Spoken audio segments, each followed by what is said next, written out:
so many kids' faces. Because I want to put this on the internet now. Shut up. I think there's some rules we have to follow about kids' faces. Have you guys been checking out YouTube and seeing all the different ceramics demos that are on there? Yeah. You should. I'm serious. There's tons of stuff. There's way more stuff than I teach in class that's on that website. Okay, how to make a handle. First, what does a handle have to do? What's the purpose of a handle? To hold the cup. But can't you just grab the cylinder? To hold it where it's hot. Oh, so a mug is for a hot beverage, right?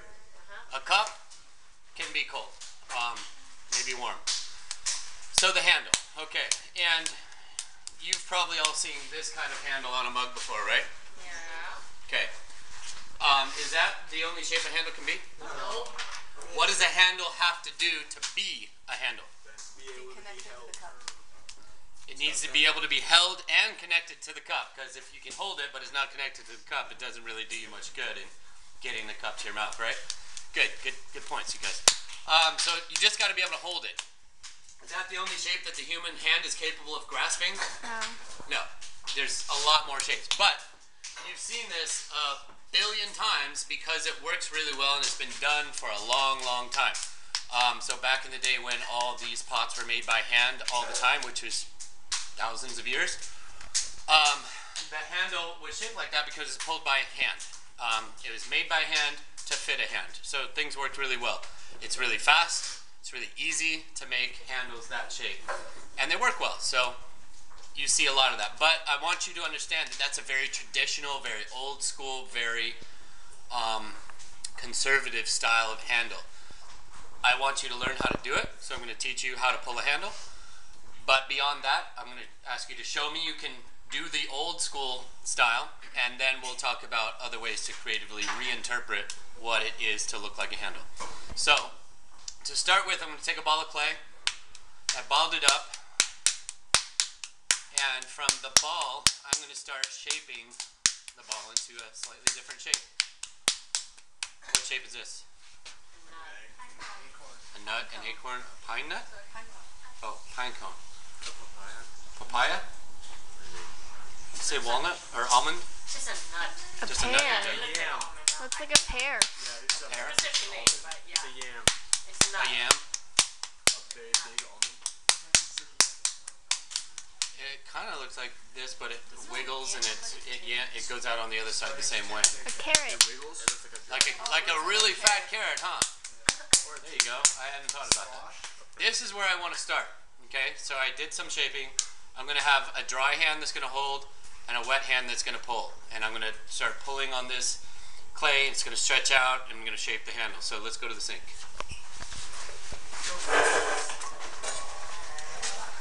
fat migration. Stephanie, could you run and grab me a board really fast? A longish one? Thank you.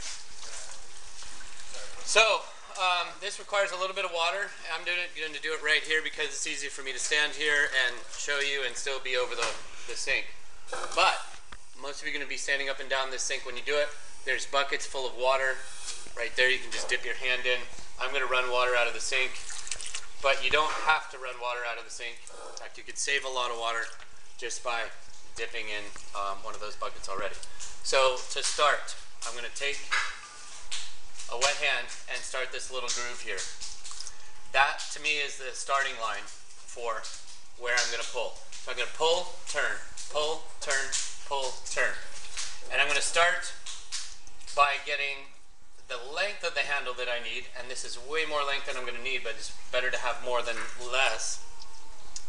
And this is round right now. And round is okay, but if I'm holding this, I've got a round handle on a mug and I'm swinging my mug around boisterously while I'm drinking my tea, that handle can kind of swing in my hand like a door hinge, right? Can you see? Yeah, So if I flatten it out a little bit, and I have a few examples here, you guys take that one and pass it down. Put your hand in the handle and hold it like it's designed. And feel how easy and comfortable it is to hold that handle. Alright? You can see the flattened shape makes it really easy to hold and control. And you're holding a hot beverage. It's pretty important to keep control of it, right? You don't want that sliding around in your hand and falling. So to flatten it, I can do two things. I can take this knuckle right here. Everybody see my... And I start that groove. And I can start flattening the handle. I just pulled off a little piece. If you get a thin spot like that right there, keep pulling, it's going to get thinner. I'm just going to snip it off right there. I can also turn my thumb straight up and use this part of my thumb, the ball of my thumb, to do some shaping. But this is a pretty good length for a mug. And to get it off, I'm going to go ahead, well first I'm going to shape it because it's straight right now, but oh, it just got a curve in it, right? I didn't even have to touch it. So I didn't get fingerprints all over it.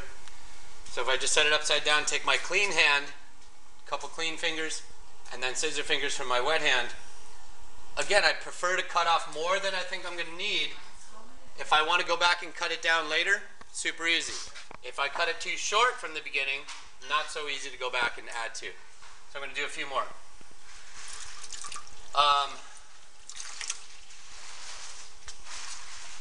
The number of, how many handles should you make? So again, from the beginning, give it a little spin, and then pull, turn, pull, turn, pull, turn. I'm trying to get it round, and it's the shape of my hand is determining the shape of the handle right now. I keep it round in the beginning until I get the length that I want. I want it constantly tapering. I want it skinniest at the end. If you get a skinny spot up here, it's going to tear off. It's just like when we're coating and doming on the wheel in that wheel throwing demonstration. Okay? There's the length. Now the shaping, the flattening.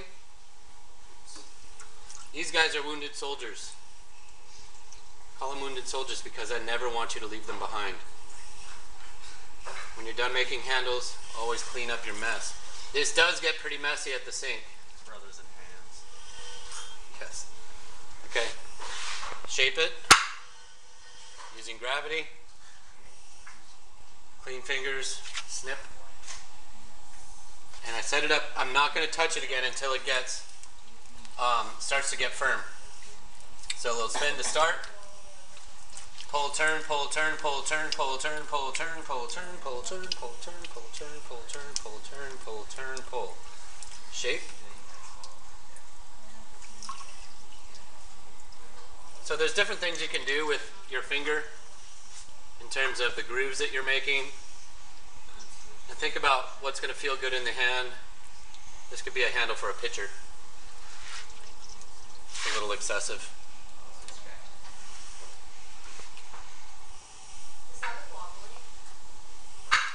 You guys get this idea?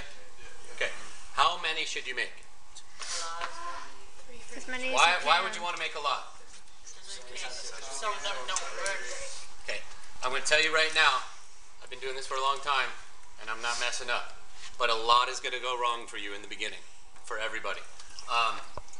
You're going to kill some when you're pulling them.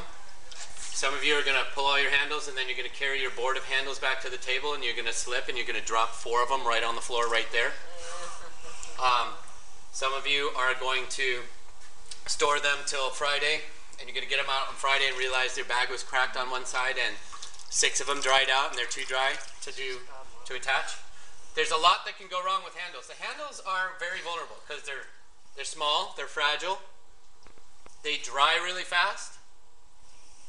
So part 2 of this demo, later today I'm going to show you how to attach it. And I'm also going to show you how to store your handles tonight, because you're not going to attach your handles today. You're going to try to make the handles and attach them on Friday. So loose, fast pulls, and lots of water on your hands. Not running lots of water, but keep your hands really wet. You don't want them to get sticky. You only want to be pulling down.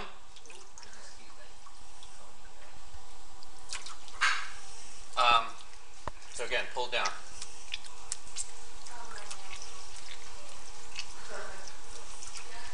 What else was I saying? Okay, things that can go wrong. And I'll talk more about this in the how to attach it demo. If you have one cylinder that you need a handle for, I say make 10 handles for that cylinder. At the end of the day today, you don't need to save all 10. You'll mess some up. Some you're going to look at and be like, that's hideous. I'm not putting that on my mug. Some handles may be good handles, but they're not the right handle for that mug. Okay, you don't want a Barbie handle on a He-Man mug, or vice versa, right? So we'll talk about finding the right handle for the right mug. We'll talk about attaching them. There'll be some bending and adjusting, and accidents happen. Cracks will happen. Things will go wrong. So having a lot to start with is going to ensure that you get a good one on there in the end. The rest you just recycle and you reuse that clay, so you're not wasting it. Preguntas? Questions? Okay, this is stage 1. Stage 2 I'll give you after the demo I do for the wheel doors. Thank you.